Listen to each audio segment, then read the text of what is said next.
Before we begin our journey on this tranquil night, take a moment to like the video, subscribe to the channel, and leave a comment telling us where you're joining from. It's always delightful to discover where our listeners rest their heads as they travel with us through these ancient memories. There are laughs that change destinies and jesters who speak too much truth. This is the story of one of them. I will never forget the night I was told about Mathien, the jester who laughed too loudly for a world where laughter had to ask for permission. It was a particularly cold winter night, and the fire in the hearth danced as if it too was listening to the tale. We were gathered in the abbey's kitchen, surrounded by clay pots and still warm bread, when old brother Elois, with a hoarse and deliberate voice, began to recall. He said he had met the jester when he was still a boy, in a time when kings still wore heavy crowns and queens had eyes that never forgave. Mathien, he said, was made of cotton and storm, light on his feet but restless in spirit. He never knew how to keep a joke to himself. He arrived at Castle Sorel during a summer of bountiful harvests, when cicadas sang without pause and the wine was sweeter than usual.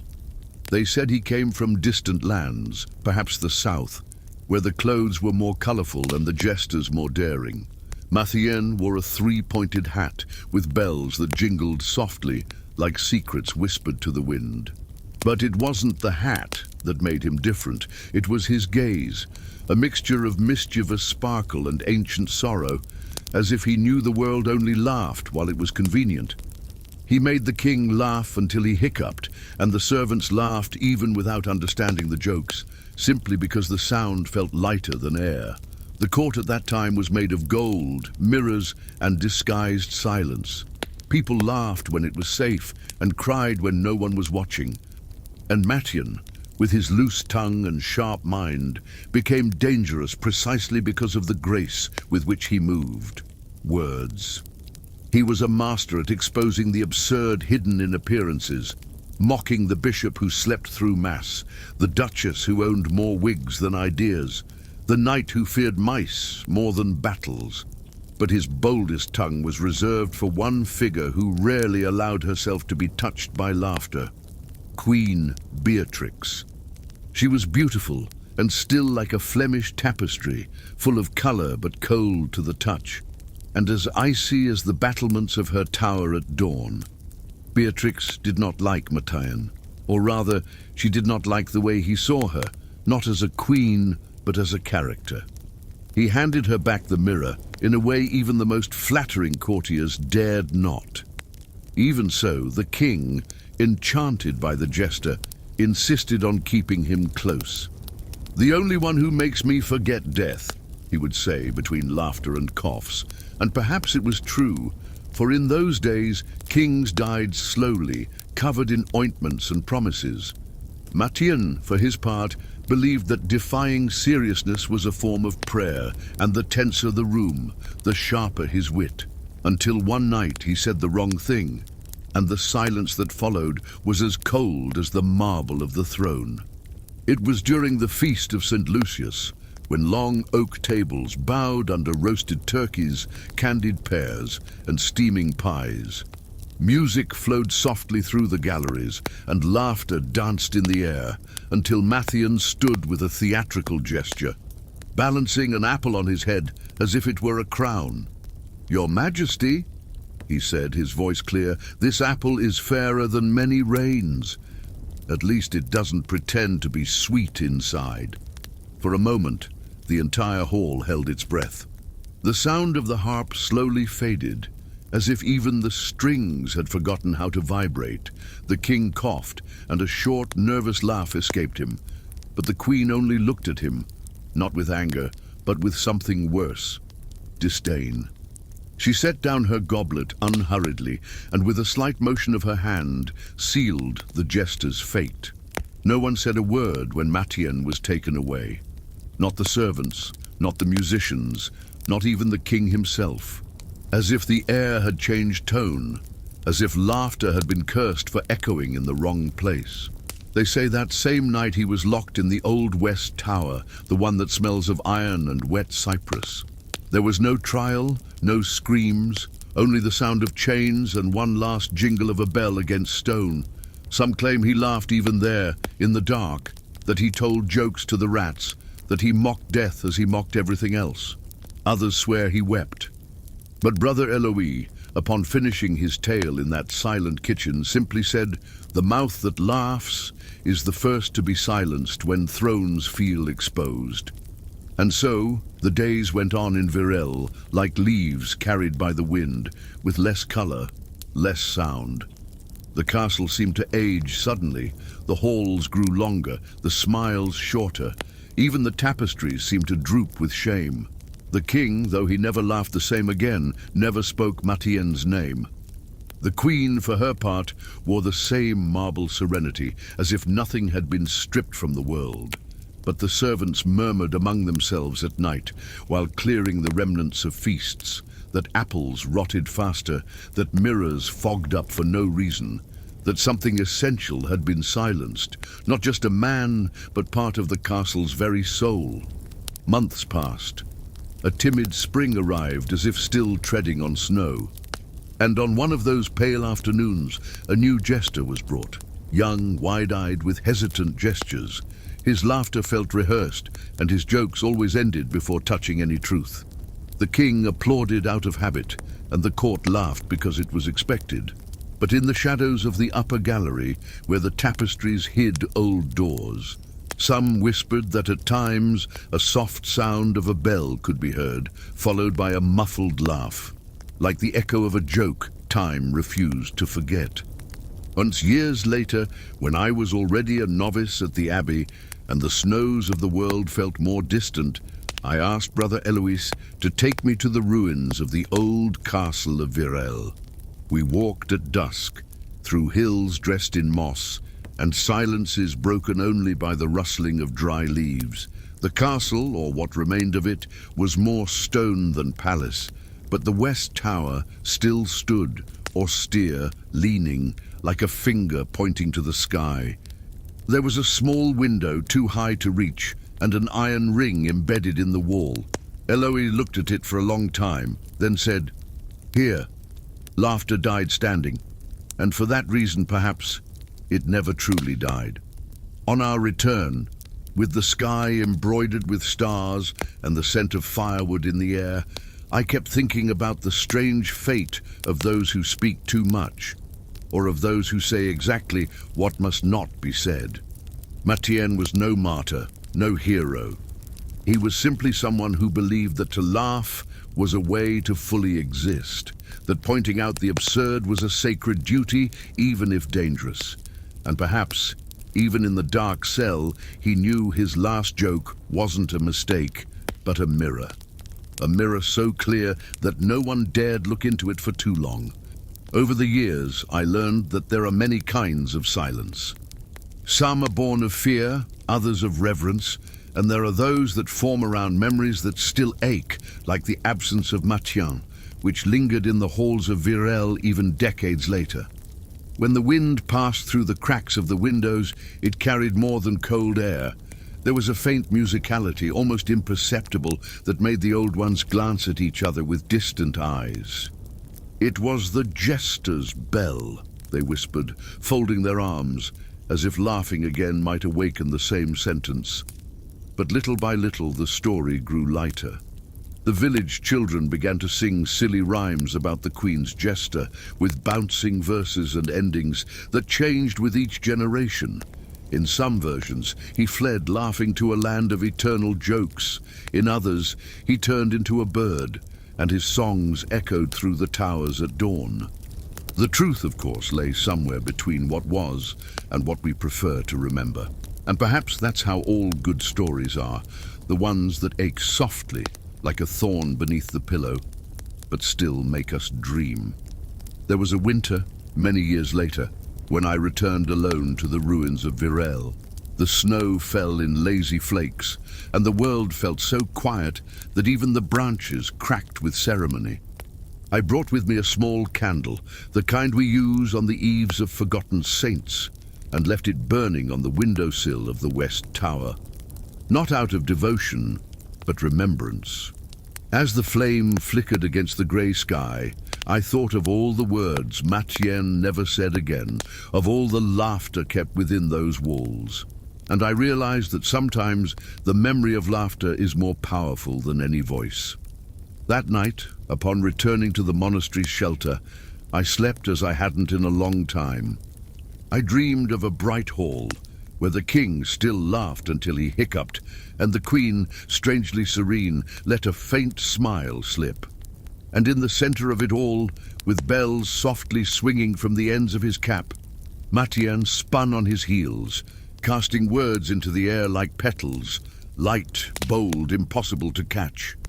When I awoke, the room still held a gentle warmth, as if his laughter had passed through, just to remind me that there is something deeply human in laughing, even when the world commands us to be silent.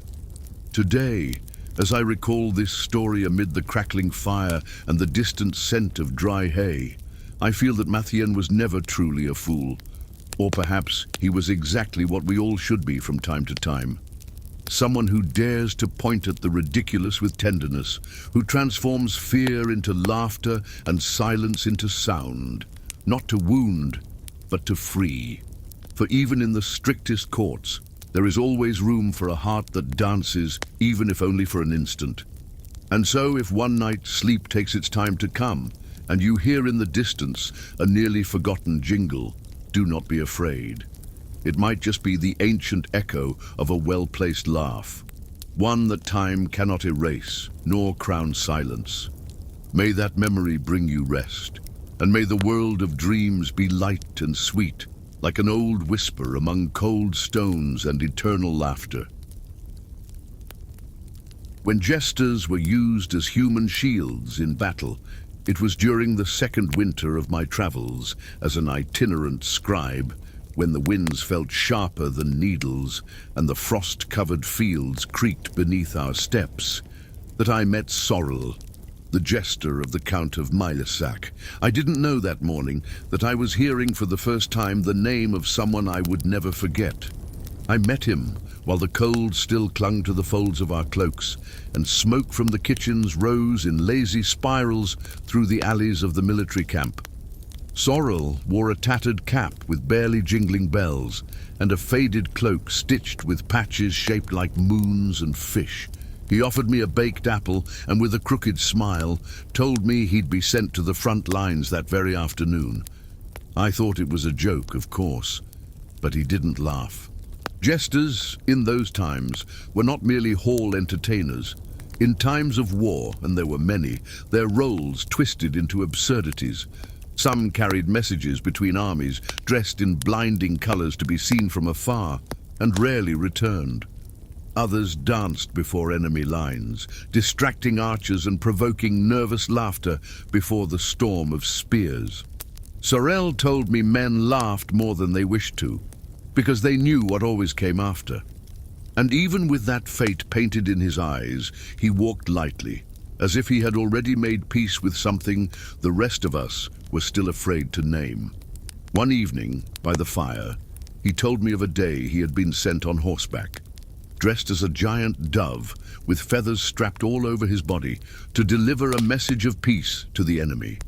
Of all the strange episodes he recounted, this seemed the most improbable.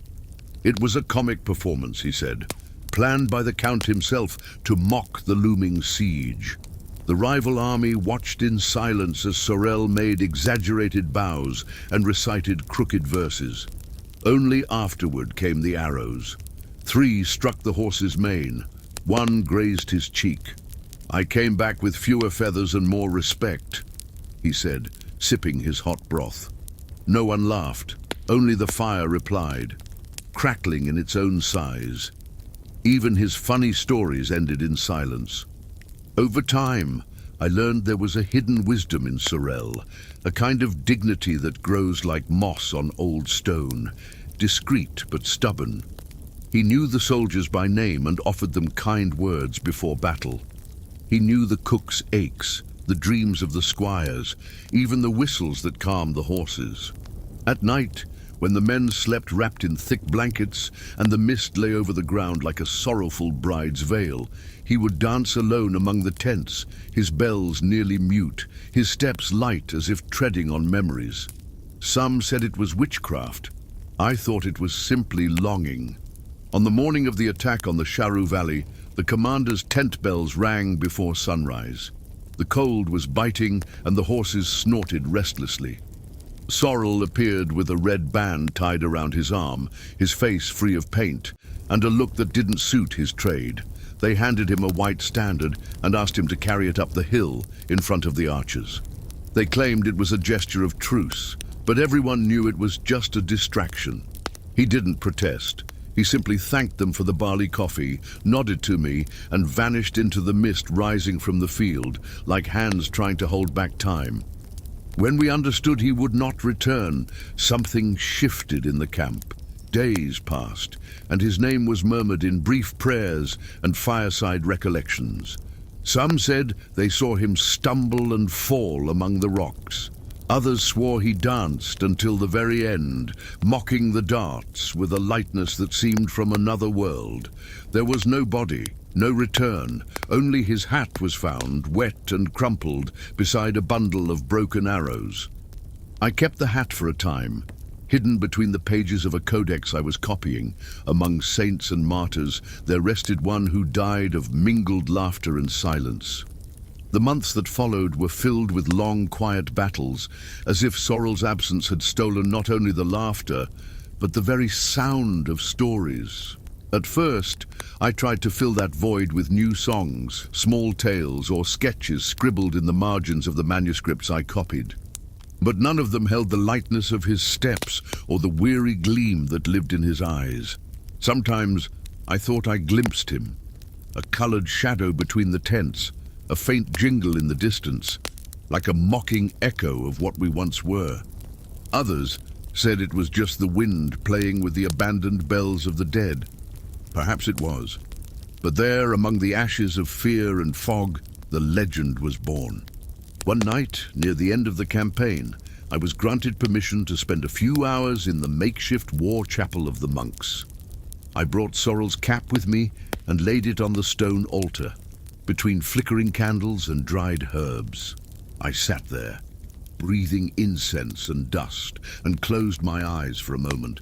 That's when I heard it, soft, like a memory whispering. A brief laugh, almost childlike. I opened my eyes, but the chapel was empty. Perhaps it was only the wood creaking in the candlelight, or perhaps I thought some souls choose where to rest and laugh still, even when the world no longer listens.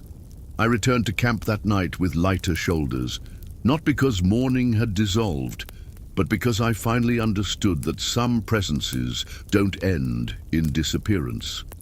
They spread, in the gestures we repeat without thinking, in the phrases we murmur to the wind, in the dreams that return wearing the same clothes. Through many winters, I still saw jesters in the armies, some louder, others shy as mist. But none of them danced like Sorel, and none seemed to carry in their eyes the bittersweet secret of laughing when life itself is a joke few will ever understand. Years later, after retiring to the Abbey of Saint-Louvant, I wrote about him in a manuscript of forgotten hymns. It wasn't a hymn, nor a prayer, just a memory, wrapped in crooked letters, stitched between musical notes and flower drawings. One day, a novice found that passage and asked me who Sorel of the battlefield dances was. I told him he was a different kind of martyr, one who didn't die for faith nor sword, but for fulfilling his role to the end, never ceasing to be who he truly was. The novice smiled, and for the first time in a long while, I heard a laugh that reminded me of bells. Today, when the southern wind stirs the curtains of my cell, I often recall Sorel's final glance before he vanished into the mist. There was something in it I've never been able to name. Perhaps freedom, or simply resignation dressed as bravery. Time passed as the tide washes over writing in the sand, erasing names and faces. But some echoes remain, and even if the world forgets, The heart remembers, as we keep smooth stones gathered from riverbanks, not for their rarity, but because they remind us of a moment when all felt still. If one day you walk the ruins of Sharu, when morning still sleeps in the leaves and the birds hesitate to sing, you may hear it too. Not the trumpets of war, but a light jingle among the trees. They say the spirit of jesters lingers where injustice meets grace, and those who dared to laugh at the edge of death still dance in the mist. As for me, I believe it. Because there are things only the soul understands, and among them is the strange comfort of knowing that, even used as shields, some men turned their pain into laughter, and their end into memory. Now, old and with fingers too crooked to copy parchment, I sit by the fire and watch the flames crackle as if telling stories of their own. Sometimes I murmur verses to the embers and pretend Sorel hears me, just as he once did, with a smile at the corner of his lips, ready to finish my sentence with some charming nonsense. The fire's warmth cradles me, and the bells he wore, those I kept in a darkened wooden box, still ring in my thoughts like a gentle spell against forgetting, not as sorrow, but as memory at rest. And so, on long nights, when sleep takes its time to arrive, I let him carry me once more to those misty fields, where jesters danced before danger and laughed before the end. There is a strange peace in that memory, a sweet acceptance of life's absurdity, as if laughter were the final and noblest resistance. May we all, in our own battlefields, carry the lightness of Sorel and the courage to dance, even when no one understands the music. And if one day you hear bells in the wind, smile. It may be just time, or it may be an old friend dancing in the dust of memory with laughter hanging from his steps. The court jester buried without a name, but with his hat. I remember a foggy morning when I came across, in the forgotten archives of the monastery, a mention of someone who had lived to spark laughter and died without even a name. Only his hat remained as remembrance.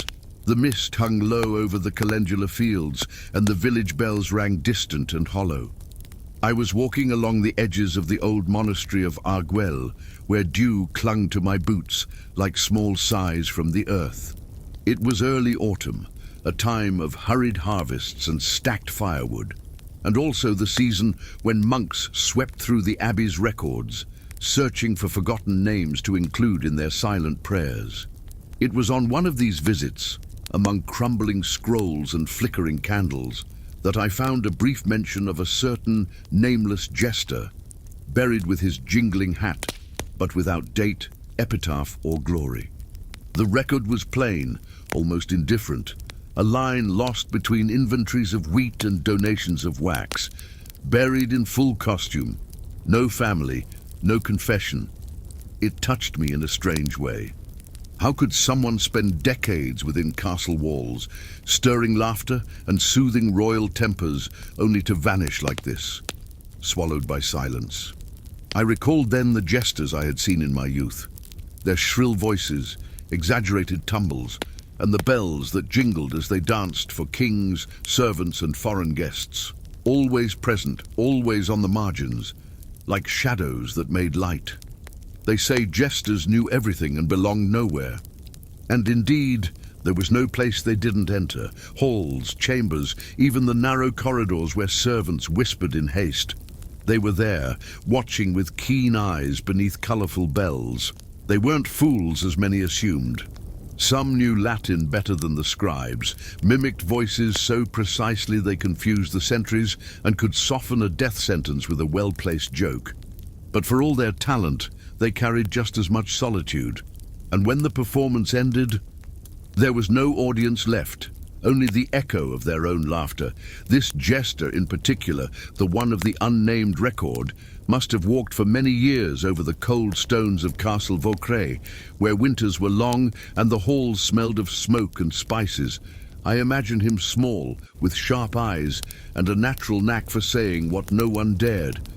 The kind of man who knew when a king needed to laugh, even if at his own tragedy. They say that once he consoled a weeping queen by smashing a melon over his head, and that pieces of the fruit still decorated the floor during the banquet. No one else knew how to comfort that woman, but he did, as he had so many times, without ever truly being seen. And like every life built on laughter, his too withered slowly. Over the years, his body must have shrunk beneath the weight of his antics. The bells on his hat, once shining, had dulled with the dust of countless days. The folds of his tunic collected crumbs from hurried dinners, and his shoes, always an unmatched pair, squeaked comically, even when he simply walked to the kitchen for a crust of bread. Some servants called him Old Jingle, not out of mockery, but because his bells seemed to weep softly when he thought no one was listening, and perhaps they truly wept. Perhaps out of longing for the days when he made crowds forget wars, even for a moment. They say that when he fell ill, there was no procession or mourning.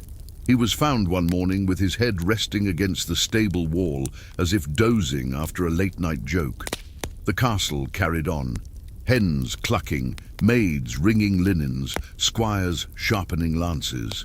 Only the cook, they say, dropped an entire onion into the soup, staring in silence at the empty bench where the jester once sat, and spun tales of invisible kings and talking frogs.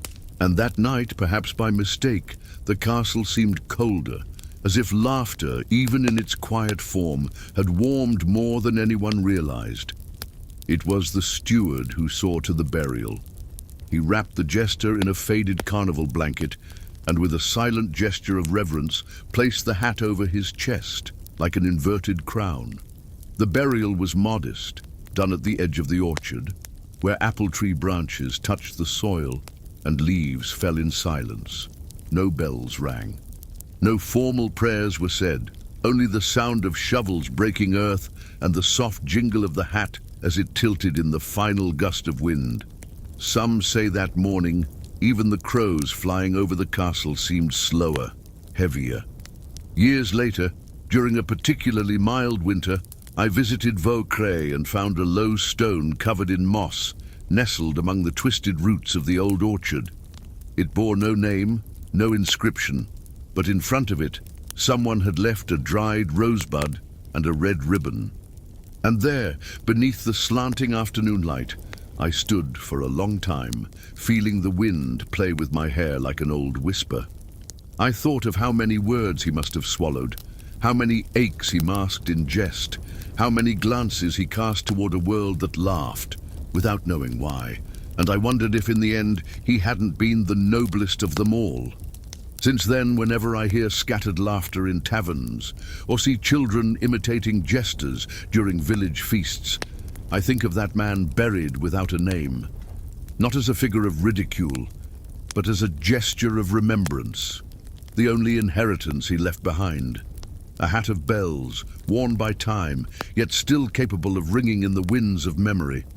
There's something moving about that, to live for the sake of others' smiles and in the end, to be accompanied only by silence. But perhaps it is so with many who carry the burden of bringing joy. They leave little of themselves behind, scattered in the laughter of others. I never found another record of him, no portrait, no mention in the court's books. But in truth, that hardly matters. His presence lingers between the lines of history, like a breath, a dancing shadow, a memory that slips through the page, but remains alive in those who are still moved by the quiet beauty of being forgotten. That afternoon in Vaucré, I left behind a small bell tied to a strip of leather, and as I walked away, the wind made it chime softly, a sound brief, sweet, and melancholic. And I knew then, with an inexplicable tenderness, that that old jester, even without a name, would never be entirely forgotten.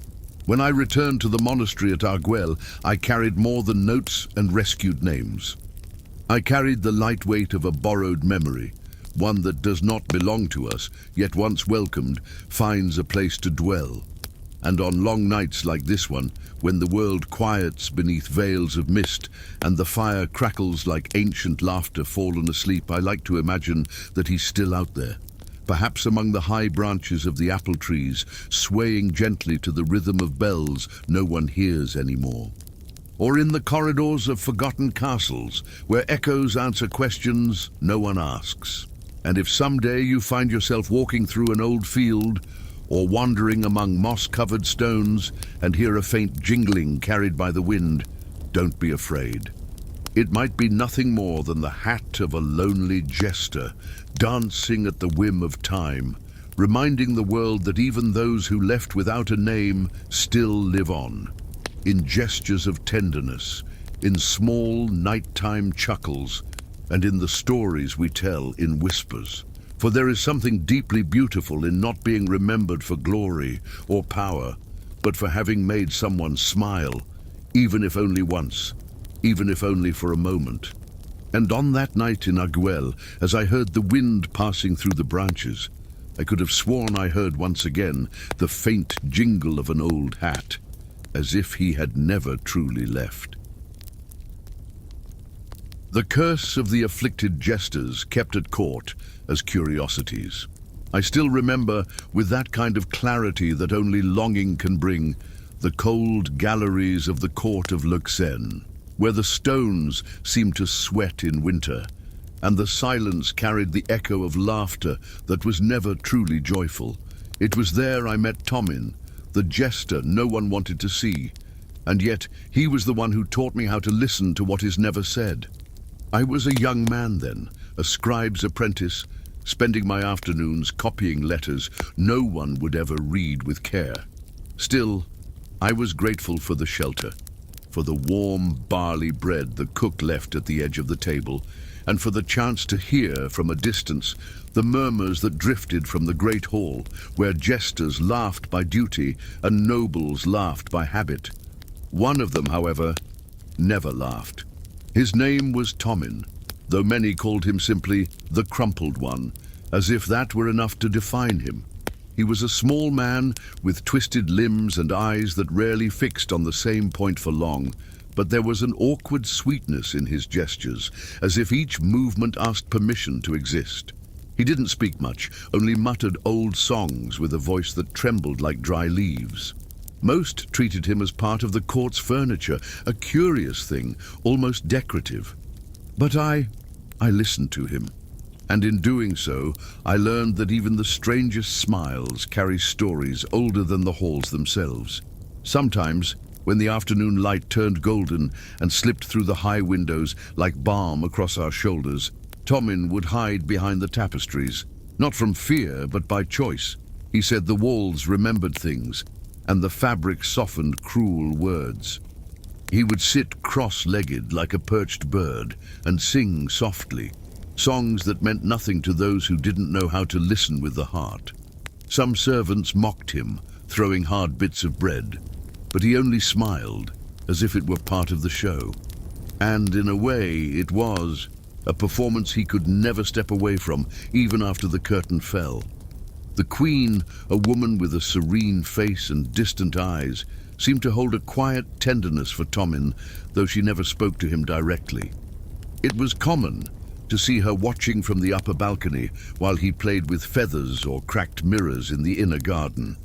There was something childlike in the way he delighted in reflections and sounds.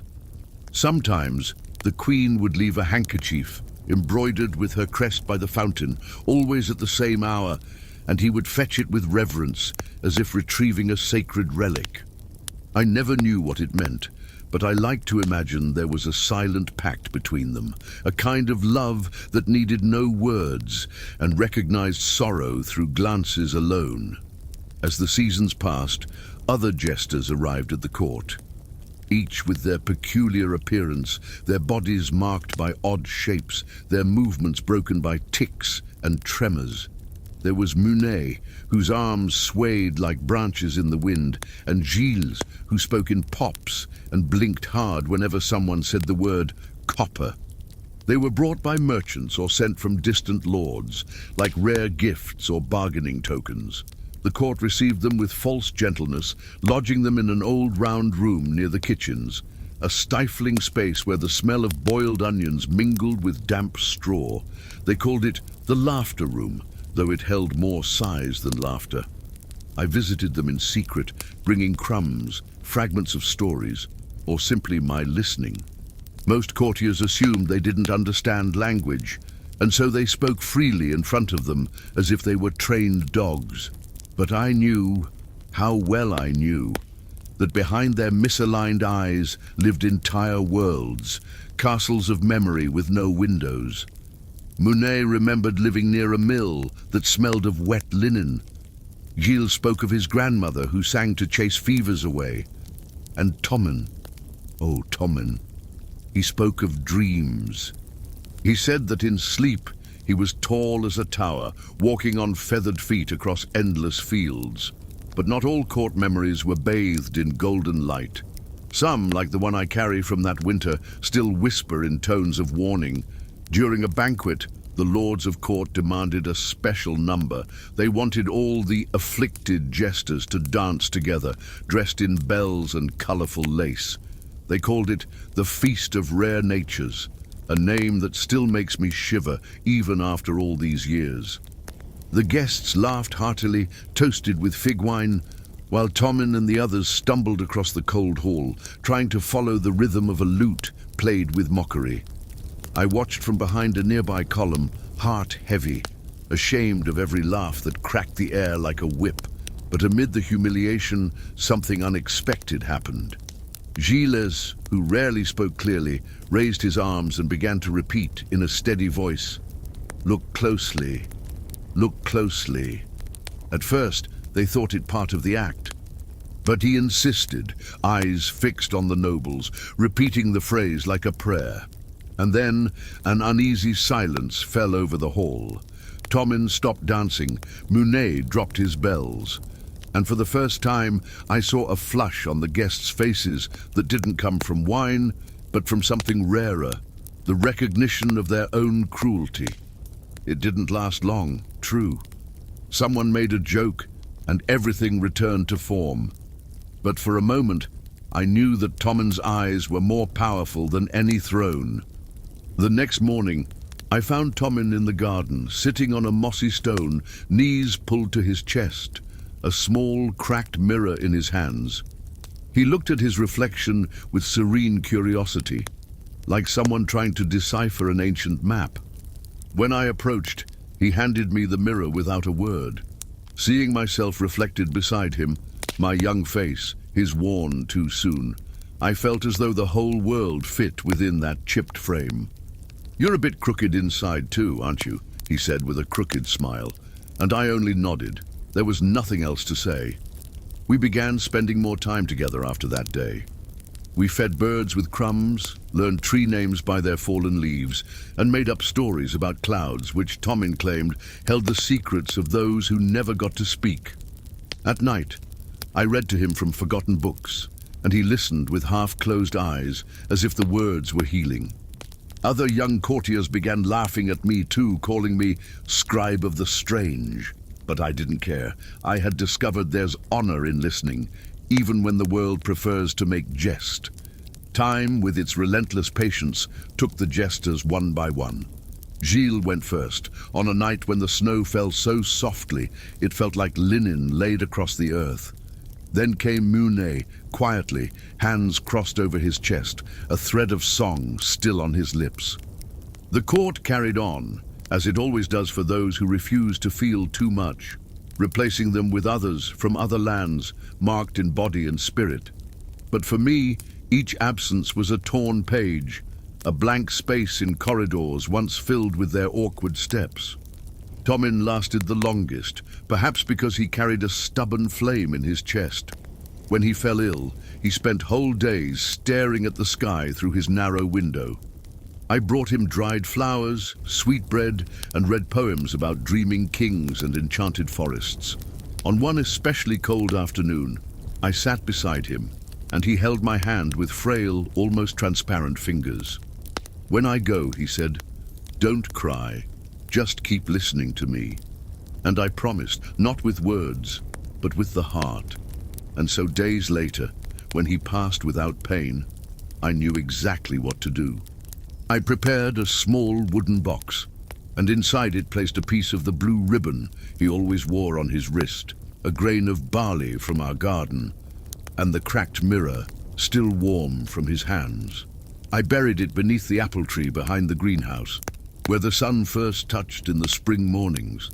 There was no procession, no bells, no formal prayers, but in that silence, perfumed by earth and fruit, I felt a rite more sacred than any mass had been performed. I lingered there a long while, listening to the rustle of leaves, imagining him walking now, free, with steady steps and tall as he'd always dreamed. The years passed as they do, and the court of Luxembourg faded into memory and ruin. The halls lost their shine, the laughter faded, and the tapestries that once held secrets became food for moths. Today, only worn stones and the echoes of forgotten stories remain. But sometimes, when the wind blows from the south and carries a faint scent of sweet bread and moss, I think of Thommin and his dreaming eyes, and I smile, because somewhere, perhaps in the clouds or the folds of time, he still sings, and someone, as I once did, is still listening. When a jester was condemned to laugh while being tortured, I remember it with a clarity only silence knows how to give. A grey morning on the outskirts of Halberstadt, when the first autumn mists still danced among the cloister columns, and the scent of dried apples drifted through the corridors like a forgotten prayer. I was young then, an apprentice scribe, and had been sent to the court of Duke Wenzel to copy tax records and grain inventories. But what etched itself into me forever wasn't the clinking of coins or the scrolls lined with numbers. It was the distressed laughter of a man with bells on his cap, whose trade was at once both jest and sentence. Without knowing, that laughter would mark my life forever. They called him Giselbert, the court jester, or, as some whispered, the last mirror in which the Duke dared to laugh at himself. His eyes were sharp, like a lake before a storm, and his teeth were stained with wine. He moved with steps that made the folds of his crimson tunic dance, embroidered with tiny ducks and leaves, stories no one else could read. His jests had the precision of a goldsmith, shaping laughter with words as if they were silver. But there was something in his voice, a pause between a joke and a sigh, that even then made me sense he knew too much. And in courts where laughter is a requirement, knowing too much is nearly always a tragedy in waiting. They said that one night, as wine flowed freely and the lords competed in strength with pork bones to the tune of off-key lutes, Giselbert dared to tell a story. It was no common jest, but a subtle tale, its names disguised as fruits and sugar castles, in which a great boar was fooled by a clever, scrawny rabbit. The hall erupted in laughter, all but the Duke, who remained still, his eyes fixed on his goblet, as if the wine whispered something dark to him. The next morning, Giselbert was led to the inner square, still wearing his cap, the bells drooping like metallic tears over his brow. The accusation was grave, treason by tongue, but he wasn't sentenced to prison nor exile. The punishment would be public, and in a way theatrical. They said since laughter had always been his gift, he should meet pain laughing as well. The soldiers set the stage as if for a play, a broad plank at the center of the courtyard, surrounded by ropes and colored cloths. Around it, the lords settled in with pitchers of ale and roasted apples, as if to watch a comedy.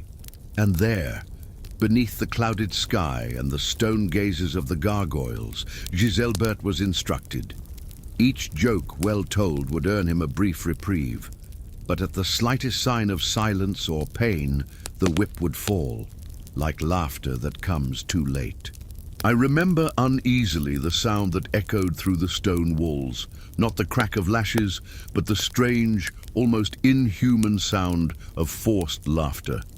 Giselbert mocked himself, imitated nuns with goat sobs, told tales of donkeys ruling kingdoms and kings who couldn't tie their own shoes. Each joke drew raucous laughter from the audience, but his eyes did not follow the sound. There was a damp glint in them, as if each word cost him a memory, a piece of childhood, or perhaps the taste of honeyed bread he'd never savor again.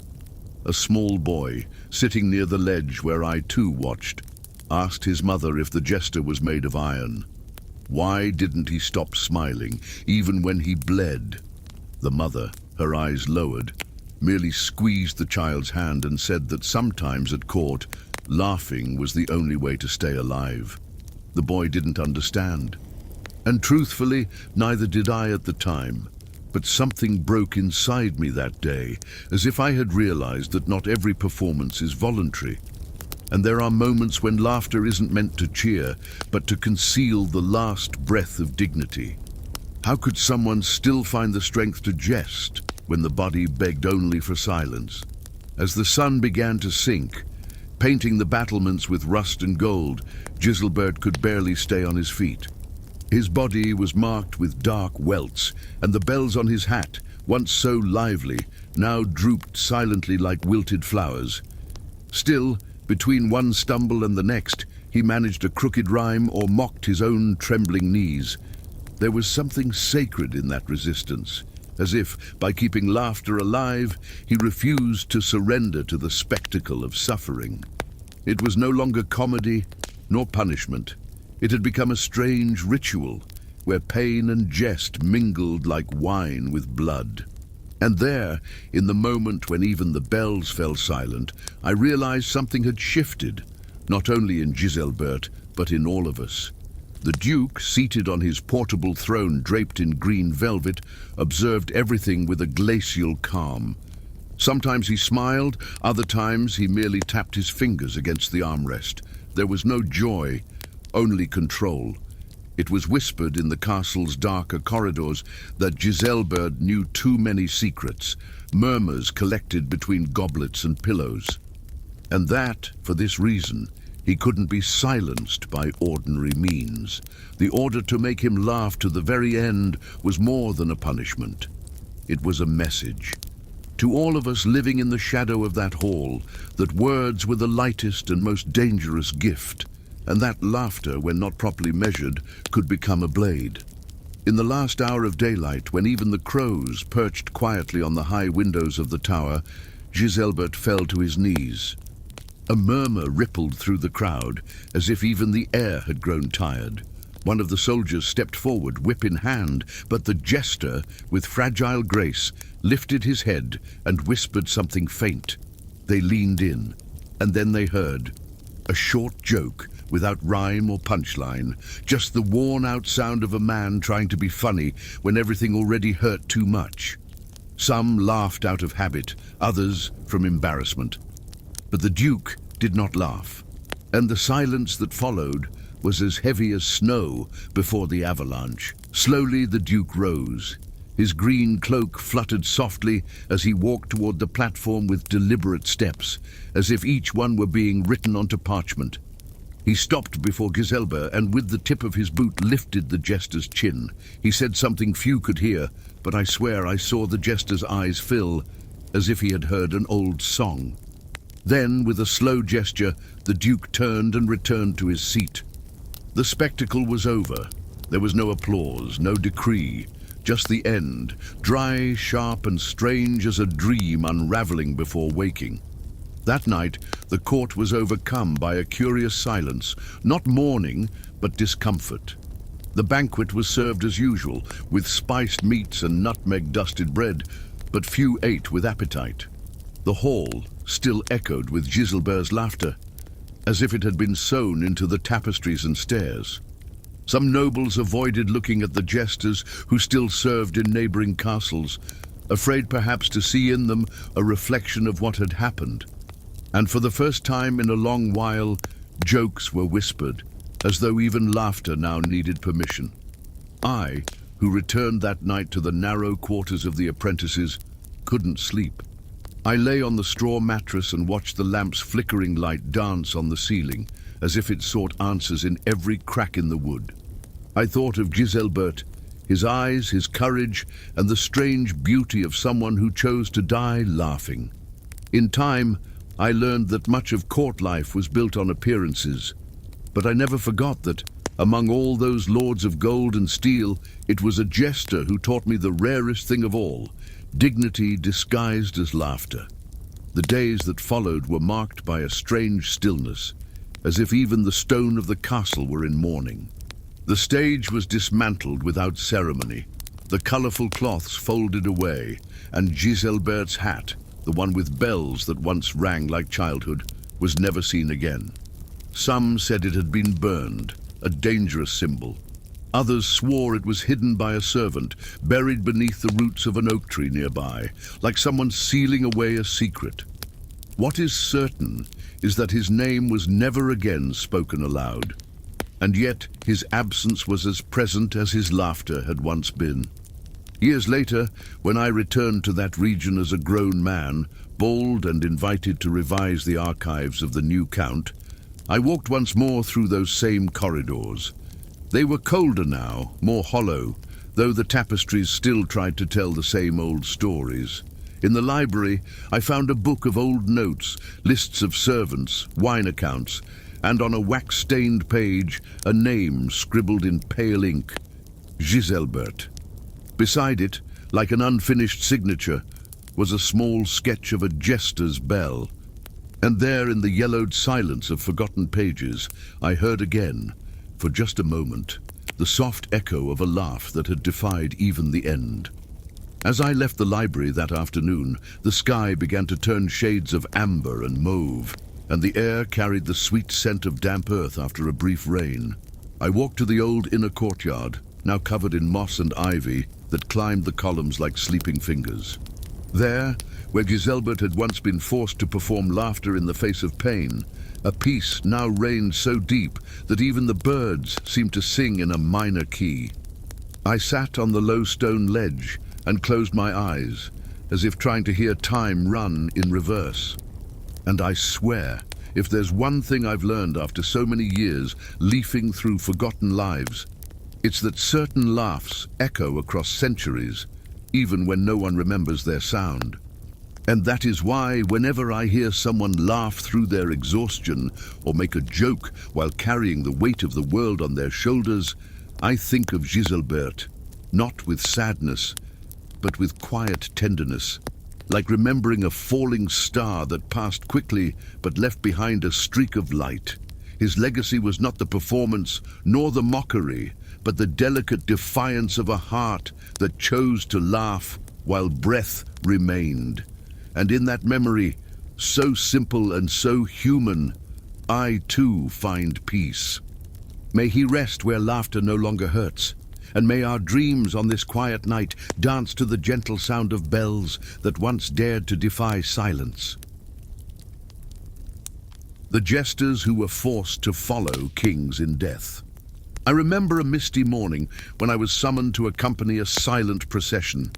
The king had passed during the night, and with him also departed an old friend of mine, Harwin, the court jester, who for decades had entertained the throne with his crooked grimaces, silly rhyming poems, and wisdom disguised as laughter. But that morning, Harwin wore no jester's cap. Instead, he wore a plain grey cloak, devoid of any adornment, as though the world had stripped from him the last sound of a bell. There was a time when the halls of nobility did not fall silent, even in the face of death. Tapestries still hung from the stone walls, candles flickered beneath high vaults, and laughter, though hushed, still echoed between the cold pillars of royal chambers. No one asked him to laugh that day, and yet Harwin smiled. Not the wide grin of mischief, but that subtle curl at the corners of the mouth, like someone who had long known how the story would end. The tradition was old, born in forgotten northern lands, where it was believed the jester was the mirror of the king's soul, and so his journey to the beyond could not continue alone. If the monarch departed, so too must his reflection. One last joke for the gods, the elders would say, before both were cast into the arms of eternity. Some jesters tried to flee, others pleaded. Harwin did not. He simply walked one step after another, hands folded in front, and a respectful silence around him. There was no stage anymore, only stone, the scent of incense, and the sound of fate drawing near. They say Harwin had known, since his first days at the castle, what awaited him in the end.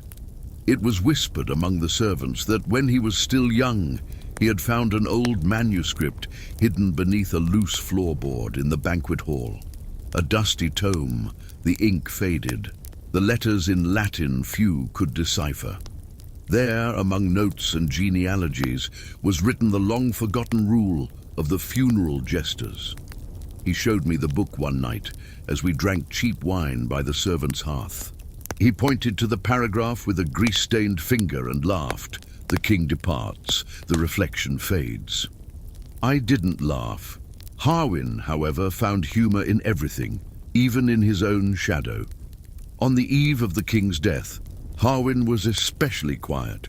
He usually hummed obscene songs or hid behind the tapestries to startle the ladies with unexpected verses. But that night, he simply walked the corridors, slowly running his hand along the cold stone walls, like someone bidding farewell to an old friend. When he saw me, he stopped, tilted his head, and said with a tender voice, "The castle always treated me better than any noble." And then he smiled. One of those smiles we save for the final hours when there's no longer any need to pretend we're brave. The next morning, the doors to the royal crypt were opened with solemnity. It was an ancient place, where moss grew in the cracks of the flagstones, and the air tasted of iron and burnt wax. Inside, among damp columns and Romanesque arches, rested the freshly carved tomb of the king. A dark wooden coffin, adorned with carved crosses and the crest of the dynasty, awaited its occupant, and beside it, smaller, more modest, was a second grave, shallow and unmarked, hastily made. That one was for Harwin. The monks said it was an ancestral custom, a kind of archaic magic to ensure the king would not lose his way alone in the mists of the afterlife. The jester would guide him, or, as Harwin preferred to say, make him laugh along the way. But what few knew was that Harwin had prepared for his departure with a tenderness even the priests would not dare interrupt. In his cell, a small chest of pale wood was found, containing handwritten letters, each addressed to a different servant of the castle. Words of gratitude, small memories, notes with silly sketches. For me, he left a bundle of horsehair tied with a blue ribbon, and the following phrase, "For when you miss my hair." I laughed softly when I read it, even with misty eyes. That was his art, finding beauty in the end, teasing gently what most men fear most. Many years have passed, but the memory of that morning has never left me. I remember clearly the moment Harwin descended the steps into the crypt. There were no chains, no cries, no resistance, only the steady sound of his own footsteps echoing under the stone vaults. Those present, monks, soldiers, servants, bowed their heads in respect, not as if saying goodbye to a fool, but as if watching a nobleman take his leave. In his hands he carried a small harp with worn strings, and as he walked, he plucked a melody so soft it seemed to come from somewhere far away, as though he were already on the other side of the veil. Some say it was the same tune he played when the king was born, on a rainy spring morning. In that moment I understood that Harwin was not being taken. He was choosing to go. Many would call it madness or resignation. But I saw in his eyes a kind of peace rarely found among the living. Before entering the chamber where the coffin waited, he turned to us and said something I have never forgotten. "The king gave me his laughter. It is only fair that I repay him with my company." After that, silence closed around him like a cloak. There were no grand prayers, no hymns of glory, only the gentle presence of a soul that had always known life, like comedy, ends best when the inevitable is embraced with grace. In the days that followed, the castle sank into a peculiar silence. It was not the solemn mourning that usually hung in the air after a king's death, but something more intimate, like the quiet left behind by a laugh that fades slowly. The ladies of the court recalled dances interrupted by his unexpected jokes. Squires found themselves repeating Harwin's foolish sayings during training without meaning to. Even the courtyard dogs seemed restless, sniffing the hallways for someone no longer there. The castle, in some way, had grown colder, not for lack of fire, but for lack of human warmth. But in time, a different kind of calm settled over the walls. The servants began to tell stories of Harwin by the fireside. They even invented tales that his spirit wandered the halls, not to frighten, but to pull covers back over sleeping shoulders or stir forgotten embers in the hearth.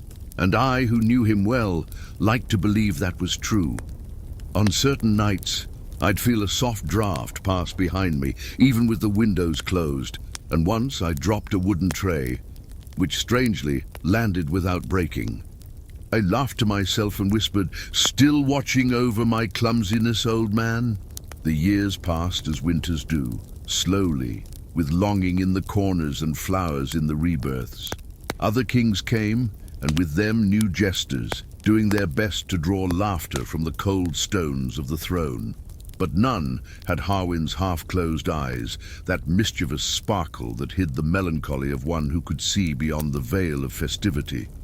Sometimes, when a distant bell chimed, some older servant would instinctively turn, expecting to see him in his patched, colorful attire, ready with another truth disguised as jest. But of course, the hallway was empty. It was during an especially calm autumn that I returned to the crypt on my own. One afternoon, when golden leaves danced on the wind as if time itself had grown tired of rushing. I brought with me a small ceramic vase filled with dried flowers, lavender daisies and a sprig of rosemary. I descended the steps in silence with a light heart and bare feet, as was the custom among the ancients. The chamber was damp, yet welcoming, with that same scent of wax and rested earth. I approached the simple headstone beside the royal tomb, where someone at some point had quietly carved, "The Last Smile." I knelt before that inscription and placed the offering gently upon the stone, arranging the flowers with the care of someone returning to an old home. I spoke no solemn words, nor did I pray. I simply breathed deeply and let the silence enfold me, a silence thick yet kind, like a blanket draped over one's shoulders on a cold day. I thought of all Harwin had been, courage disguised as foolishness, tenderness hidden behind grimaces, and the rare gift of transforming fear into laughter. And there I understood that his passing had not been an ending, but a final scene, a farewell rehearsed with gentleness. Before leaving, I tucked a small note between the flowers, written on thin parchment in my now trembling script. It read simply, "I still tell your jokes, my friend, and I still pretend they're mine." I climbed the steps slowly, feeling the soft breeze that rose from the earth's depths. When I reached the outer courtyard, the convent bells rang faintly in the distance, announcing the end of day, and I swear, for just an instant, I heard a lone bell jingle somewhere in the wind. A brief note, nearly imperceptible, yet unmistakable to anyone who had known Harwin. That night, I slept with the windows open, as I used to when I was young and the world still felt larger than my questions.